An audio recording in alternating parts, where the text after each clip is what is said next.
Hi and welcome back to the channel. Thank you so much for clicking into this video. Today I am going to teach you how you can fix the error code 9067 on your device. So make sure that you stay until the very end of the video so you won't miss any important step or information that I am going to show in this video. So let's get on it. The first, what you need to do is to enable the TPM 2.0 and secure boot. So the first fix you can try is to make sure that the TPM 2.0 and the secure boot are enabled. So to do that, you can go ahead first and press the shift plus restart to boot your PC to Windows recovery environment. And then next, navigate to the troubleshoot and then advanced option and then the UEFI firmware settings.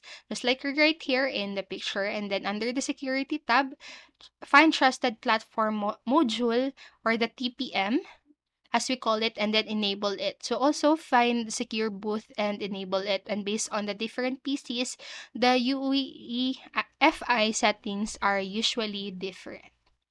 And then next, what you can do is to restart the VGC service. So if the VGC service is stopped due to some reason, a connected error van 1067 will appear when opening Valorant. So have a check and make sure it is running.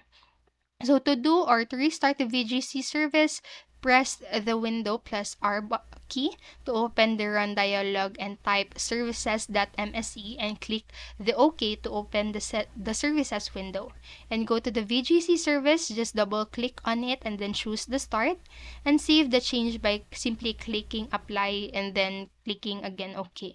And now Valorant should run without the van 1067 in your device or in your Windows 11 if you are using Windows 11. So that's it for this video.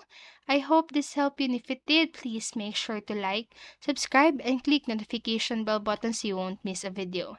Thank you so much for watching and have a great day.